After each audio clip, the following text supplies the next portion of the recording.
What's your take on Jar Jar Binks? Hey man, I liked his character.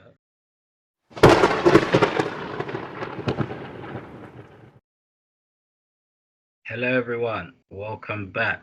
We are back. The Eye of the Storm podcast. I'm here with my boy Daniel.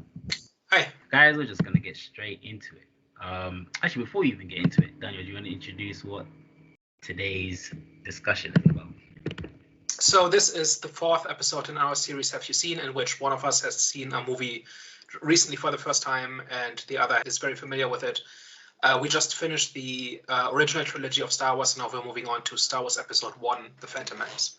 So you just watched Star Wars Episode 1 for the first time. What's your take, and do you want to just briefly summarize what happened? So pretty much young Obi-Wan with his master, with his teacher Qui-Gon, yeah. Well, pretty much they had to like protect a princess, and then like there was two worlds or planets, I believe, that were in some sort of kerfuffle, beef, dispute when it comes to trade. And then there was a whole like setup where Obi-Wan and how do you pronounce the name? Qui-Gon. Yeah. Yes. Okay. So then they get set up, and then now they're on the hunt. Obi-Wan and Qui-Gon on the hunt by the Emperor in his younger days. So they're going back in time, and then they end up meeting baby Darth Vader. Yeah. What's his name? Anakin. It's Skywalker, yeah. And then they realize that this guy's got different type of force within him. I'll be honest with you, this was probably the best one so far. Yeah. I'm giving this one a strong, I wouldn't say 7, I would say 6.9. Of course there were some flaws, but I think overall this was definitely the best one. When it comes to the choreography and the fight scenes, it just looked more realistic. Love the fight scene between between Qui-Gon and what's the other Dark, what's his name? Darth Maul, yes. That guy, he looks scary. Like he, as a villain, aesthetic wise, he was definitely provided the heebie-jeebies. I'll be honest with you. His character was great. He just had that sinister feel about him. He didn't really say much. He just popped up with his lightsaber and did the business. So when he killed Obi's master, I was like, whoa. Firstly, when he killed him, when he was like the first character that made Qui-Gon, am I saying it right? Qui-Gon. I'm just gonna say Qui. He's the first one that made Qui sweat, because Qui had that character. He had that character about him where he was just very calm and he had a lot of faith in himself and in the Force. So it was like when he first encountered Darth Maul, it was like, whoa. He literally like made him uneasy, and he didn't even say much. You could just tell in his facial expressions, the way the way that he just ended up slowly transforming into now more like, we saw him in defense mode, if that makes sense, because he always seemed like in control, but now when he faced him, it was like he was starting to lose control in a way. So Darth Maul's introduction into this, Darth Maul he wasn't one of my favorites, but he was definitely a highlight in this film. But overall, like everything about this film was amazing. Even like diving more into the Star Wars universe, especially, of course. Well, now I think this film was made when, in 1999, 98, 99. Exactly. So of course, like the technology is better, so the aesthetic is good. But still, diving more into the universe, it just looked crazy, especially like the underwater. I don't know what the actual universe where I don't know what the underwater scene, underwater planet. I don't know what's that called. What is that called? Well, the planet is Naboo, and the underwater civilization are the Gungans. Yeah, that looked amazing. But just diving more into the Star Wars universe just looked amazing. I was like, oh crap, like, this looks really good. I can see where other movies got their inspiration from. Like obviously 4 with the underwater place, and then I remember I mentioned Dragon Ball with the when they were in the sky. So yeah. So one thing a lot of people bounce off of or bring up when the topic of episode 1 comes up is in the opening crawl, it talks about there's a trade dispute and it's a trade federation, and a lot of people go, wait, what? Am I watching a Star Wars movie? Well, why are we talking about tariffs and trade disputes? What was your first reaction to that? I thought that was a good take. I didn't have an issue with that. I'm actually surprised that people brought that up as an issue. I think it kind of adds realism know what I'm saying, to the whole Star Wars universe. You know what I'm saying? It's something that we can relate to, because obviously now in today's society, people do beef over, countries do beef over trade. So it's like, I understand, like it kind of, like, the war that they're fighting is like, the reason isn't a rubbish reason, is a reason that we can actually relate to. So it's like, okay, I understand the extent of, if you don't come to agreement when it comes to trading, what countries will do to, just get their terms met. So it's like, yeah, I understood that. Actually, I enjoyed the whole trading dispute. So yeah, I'm surprised. They said, so wait, so what about Star Wars besides lightsabers do people like about? Well, I mean, like when you go to the original trilogy, it's a lot focused on the Empire versus the Rebellion, and you've got smugglers and you've got bounty hunters, and it's all very adventure focused, right? And now a movie comes along and says the big conflict in this is tariffs, and a lot of people basically just say, well, that sounds lame. That doesn't look that interesting. And my personal opinion is that the movie just doesn't do a very good job explaining what the Trade Federation actually wants. Right? Okay. So there's a trade dispute and they're invading Naboo, and somehow that's legal or doesn't immediately bring the entire Republic down on them. Clearly, they have been promised something, right? Like they're clearly being manipulated by the Emperor, right? Or who the Emperor is going to become. But it's not clear to me what they were promised, other than profits. But why does occupying Naboo accomplish that? I think that is something the movie could have done a lot better, and I think it could have been done. But I think people kind of have a point in that's one of the weak points, because it doesn't explain what the stakes are exactly.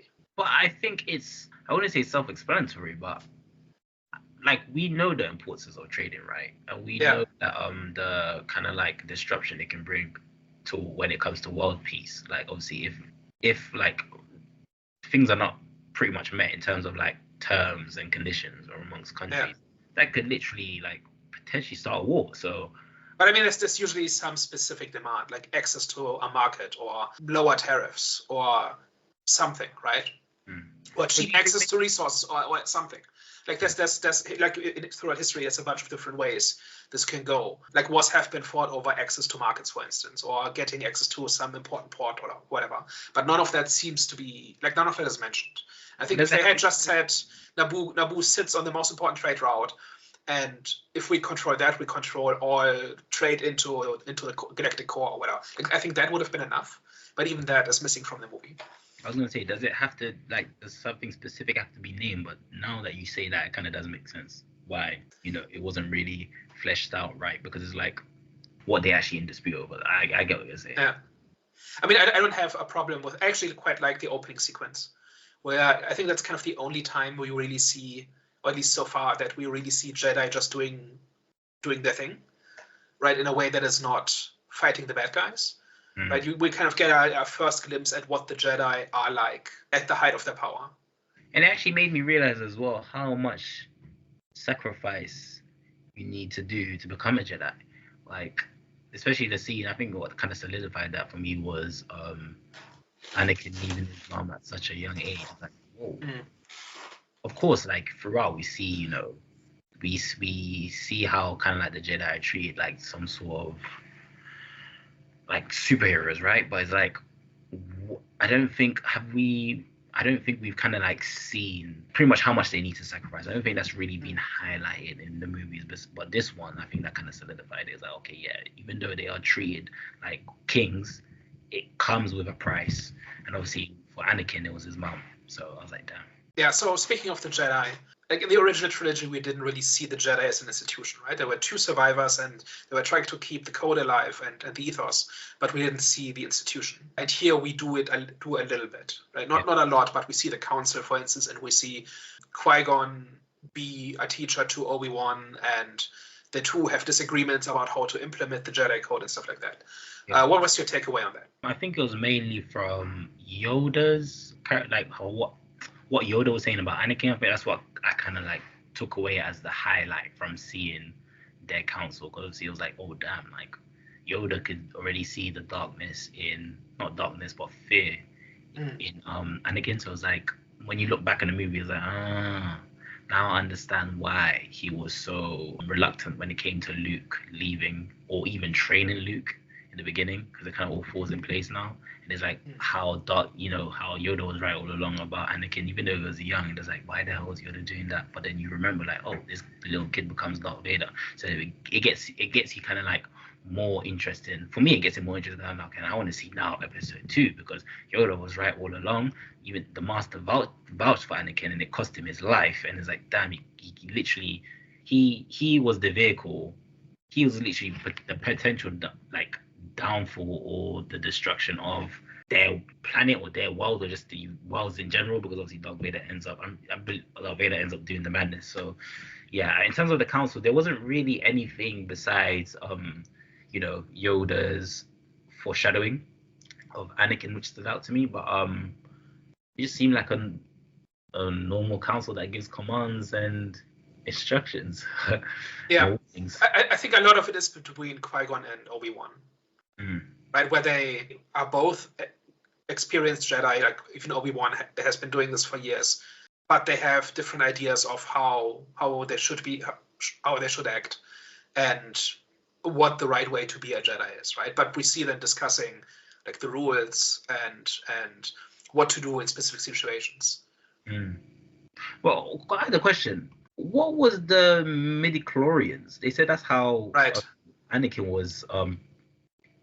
So the midichlorians are another thing that's controversial, and if you ask people to name like the top 5 things that ruined Star Wars, they usually mention the midichlorians. It's up there with Ewoks and a couple of other things. Essentially, they do explain it in the movie, but it's kind of fast.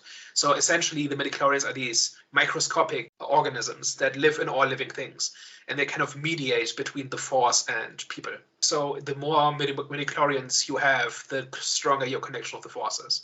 So it's basically a way of quantify. They can do a test for.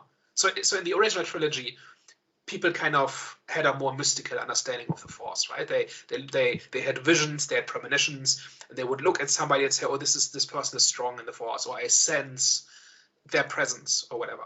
And now we go into one generation earlier, and they can do a lab test. They can tell you in a number how strong you are in the Force. What's your take on that? A bit confusing, because the mom obviously when Qui-Gon. I'm never gonna get his name right. Well, Qui-Gon, I'm gonna call him Gun. Actually, that's easier. Gun. Oh, well, you won't in the future. He's already dead. So yeah.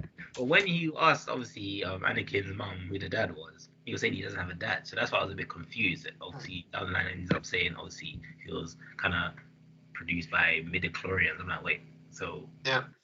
One of the less subtle Jesus metaphors in fiction. Yeah, so that means he actually doesn't have a dad. Right. But I'm still confused. So does it make the Force more or less interesting if we're talking about microscopic organisms and blood tests and stuff like that, or is it more interesting if it's a religion? I don't think. Personally, for me, I don't have an issue with neither of them. It didn't have any effect on me on how I was, my experience while watching it. I was just confused, honestly. Now, obviously, that you explained it, it's like I still don't fully understand, but yeah, it doesn't really have an effect in terms of like the whole. Because when she first said that he doesn't have a father, I was like, oh, okay, he is the chosen one. Cool. I was like, that makes it kind of cool as well.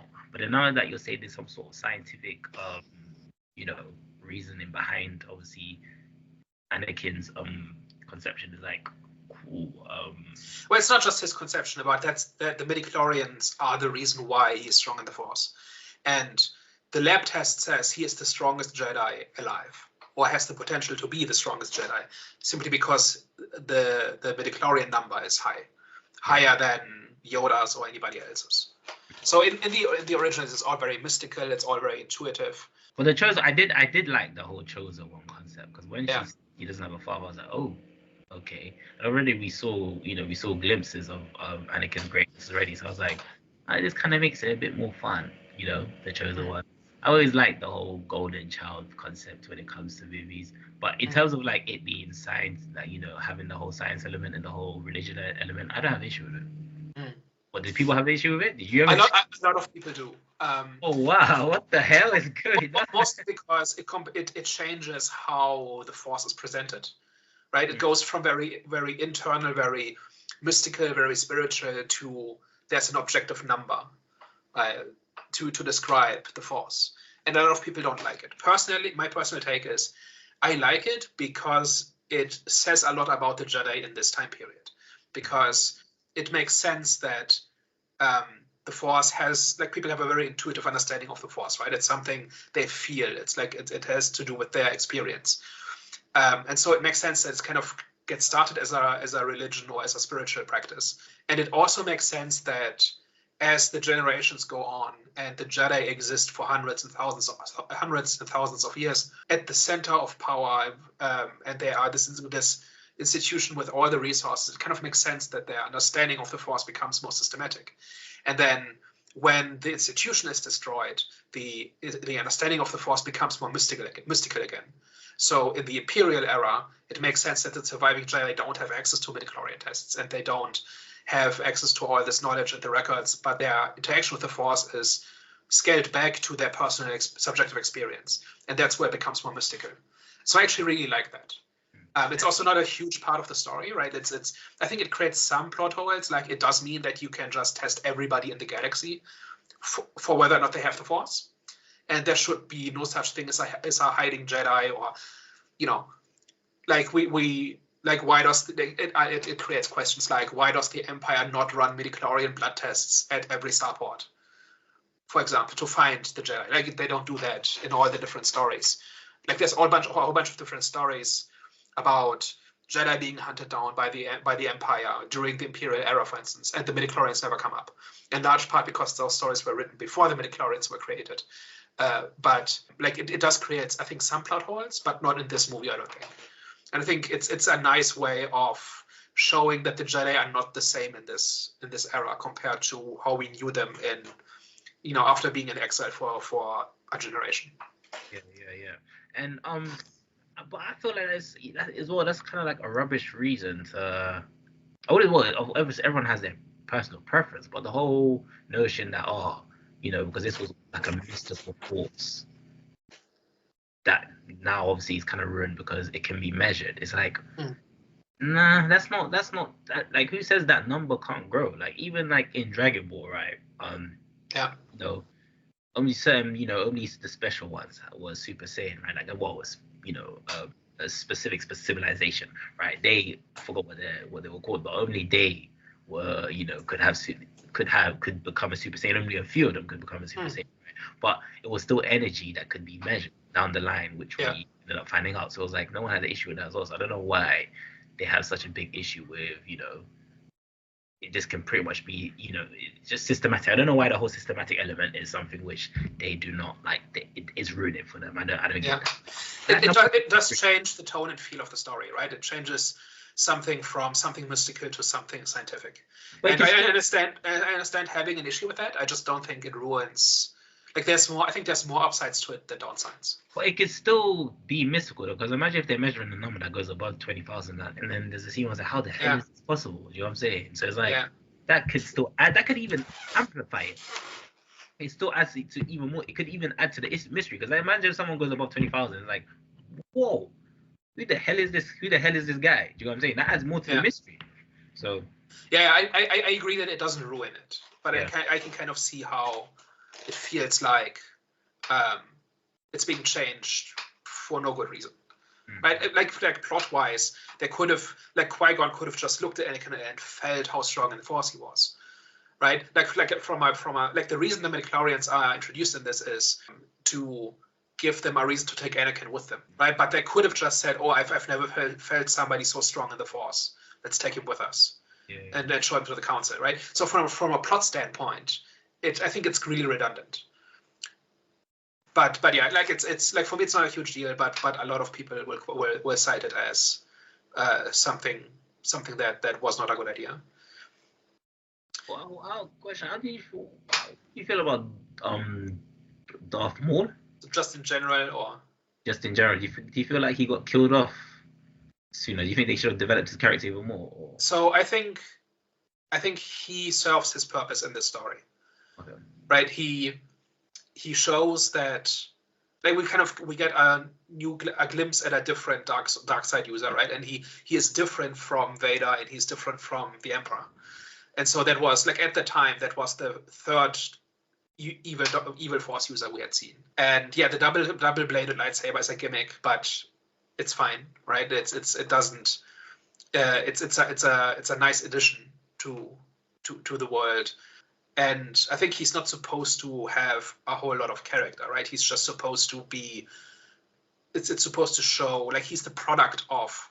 He's kind of a proto Vader, right? Because he is a product of the Emperor and he's a tool of the Emperor, just at an earlier time. And so we kind of see what that looks like and what kind of person would serve him and so on. So on that basis, I really like him, and I think he serves his purpose, and he's part of the duel with Qui-Gon and Obi-Wan in that reactor.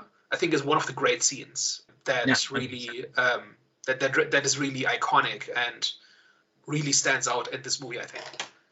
100%. Yeah, man, that scene was definitely the highlight.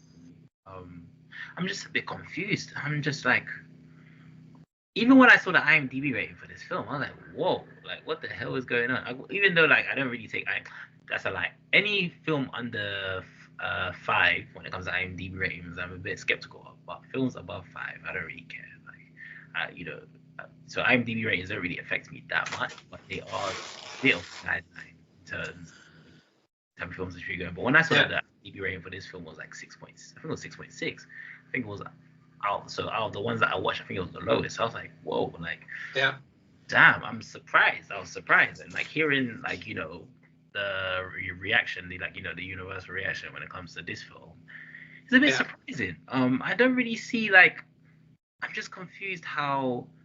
So for them, it was. Would you say that it was the plot holes in this film, which is why people didn't really like? Obviously, we've mentioned the elements of why people didn't like it, but would you say reason why this is ranked? I'm guessing this is ranked amongst, is ranked one of the lowest amongst the whole series franchise. I don't know what all the other reasons are, other rankings are. For me, it's somewhere in the middle.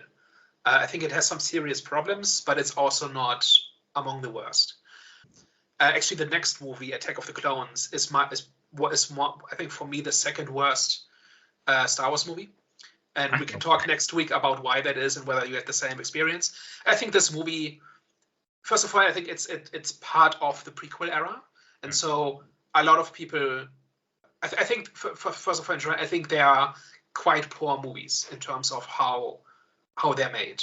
I think the story is really good, but you have to try really hard to get to the story because it doesn't tell it very well. I think that's kind of the bottom line. And I think this movie makes a couple of really important mistakes. So, for example, making Anakin a young child, I think, is a bad move, because it basically means he can't do very much, and we have to basically tell Anakin's story in 2 movies, not 3. Right, because like we can see where he comes from, but we didn't really have to see all of that, right? We didn't have to see the circumstances under which he grew up. We didn't have to see the pod race, even though I like that scene. But we did, like, for the story, it's not all that important. Or for Anakin, like for the movie, it's important, but for Anakin's story, it's not really.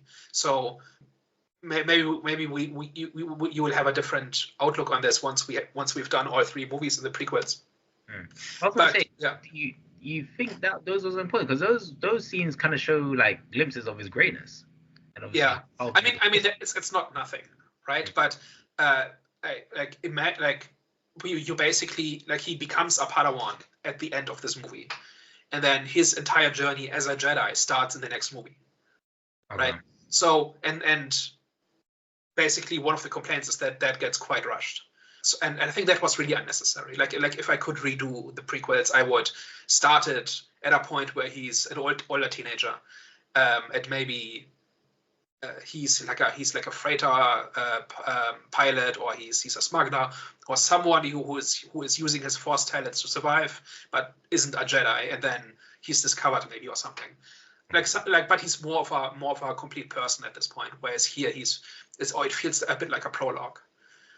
Another thing that a lot of people dislike is the amount of slapstick in this. So, for instance, the entire droid army is just a joke. What was your reaction to them? Wait. What did the droid army look like? The robot army, the army of the Trade Federation. Okay. So we see a lot of For them. me, they provided the whole comedic aspect to it, which I enjoyed for that reason. But is it a good idea to have your villains also be a joke? Yeah, that was it. They did for me. They represented. They brought in the comedy, which I actually really liked.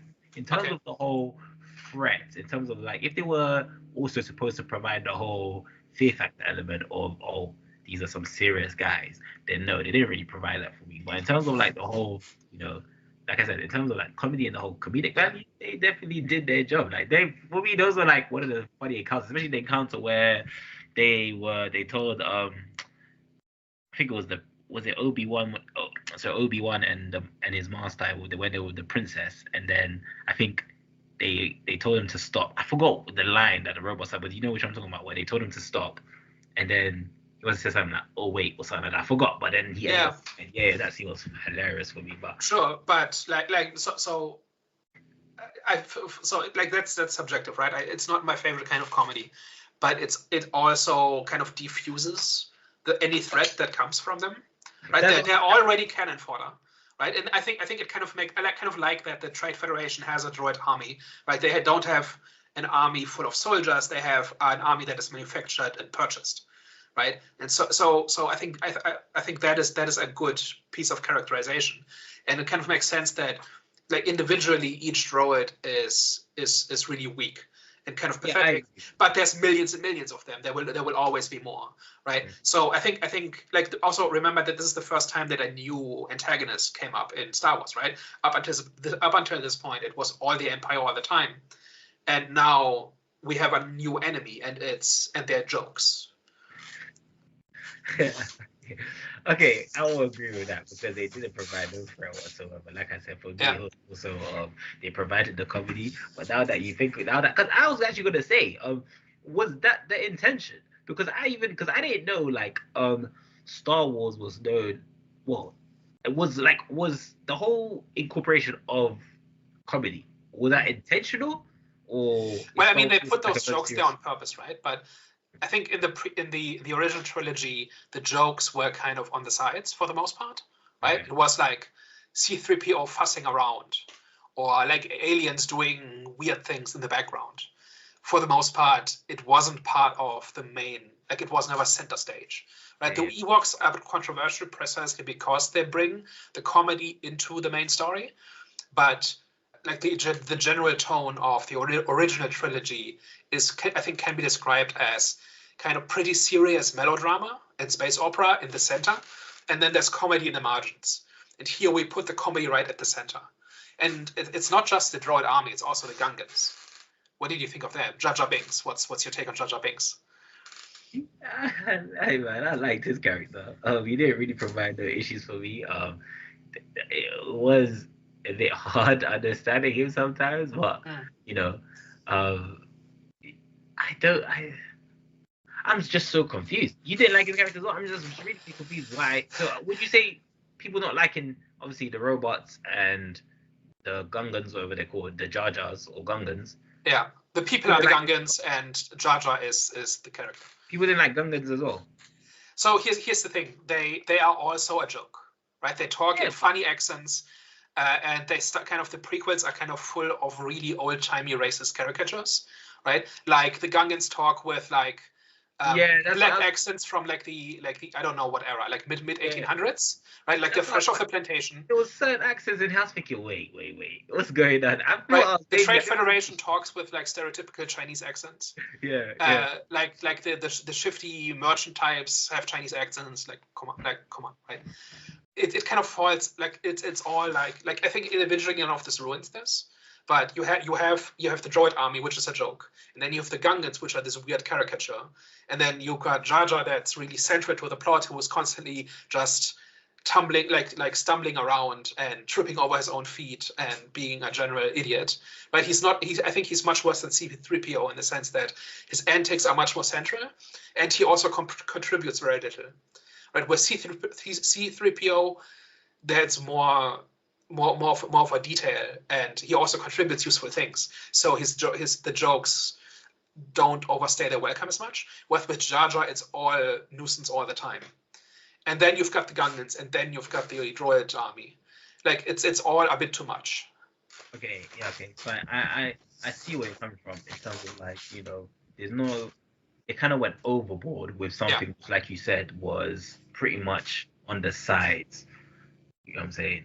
Rather, it shouldn't have been the core. So I do understand. I'm not confused at why I'm taking it different from other people. Like even like for me, like when it comes to, I'm really big when it comes to serious tone films, and if it was to transition into, like, let's say for example one of my favorite franchises, let's say for example Dune, right, transitioned into some sort of comedy action, like like Marvel, what they did before. So let's say for example if that happened with Dune, I probably would have been pissed.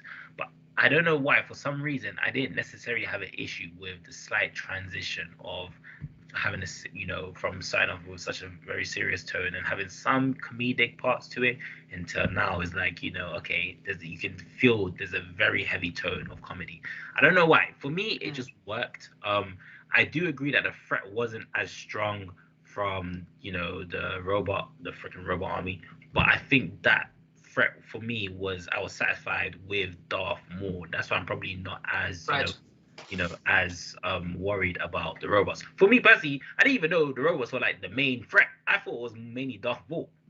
Sure. Yeah, you can see it that way. But like they are the enemy army, right? Like the stormtroopers were kind of a joke, but they weren't funny.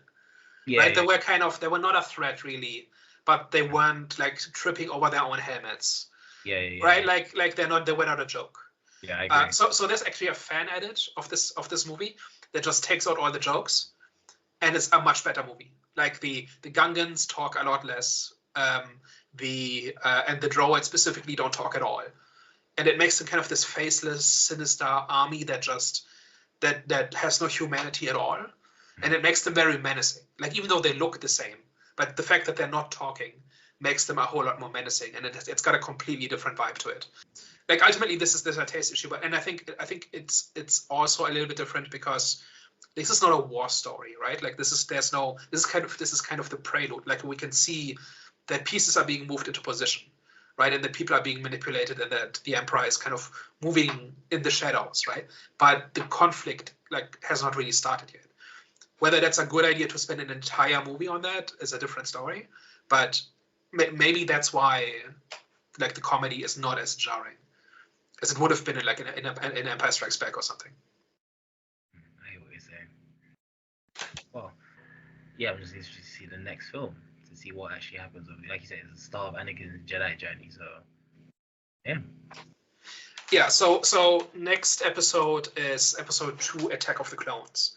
So based on what you saw in this movie and that title, what's your expectations and predictions? Expectations, I think the Master's presence isn't going to be heavy. He's going to be lingering. Like he's going to be, while, Anakin's training. It's going to be definitely lingering around Darth Maul's God. So yeah, I definitely feel like his presence is going to be felt rather than seen, especially when it comes to Anakin's upbringing. So yeah, I think that's what I think is going to happen in this film. So obviously it's going to revolve around Anakin and his training, and we're going to see glimpses of the fear which Yoda was so scared about within Anakin. And then so I think it's going to center around Obi, Anakin, Yoda, and the Master. And what about the clones? The clones, I don't know what that could be. It's called Attack of the Clones, right? So they have to be clones and they have to attack. Oh, right. I didn't think it was going to be that literal, but okay, cool. Well, I mean, I'm just like prompting you, right? Like, basically, like if you hear the title and you know what's already happened in the first movie, well, like, what do you picture? And because, like, remember in the very first movie in episode 4, we heard about the Clone Wars, right? We heard about how Obi-Wan and Anakin fought in the Clone Wars together. So, and now the next movie is called Attack of the Clones. So, what do you make of that? The Clone War. Guessing that's what they're gonna show us. I don't know what the Clone War. I don't know who the enemy, as in like who the enemy is, but we're going to see the Clone War, or their preparation for the Clone War, or how it even started, came about. But yeah. All right, I guess we'll know next week. Yeah, cool. All right, guys. Well, hopefully you guys enjoyed today's discussion. Let us know what you think down below, and yeah, like, comment, share, and subscribe. We will catch you next week. Au revoir. Bye bye.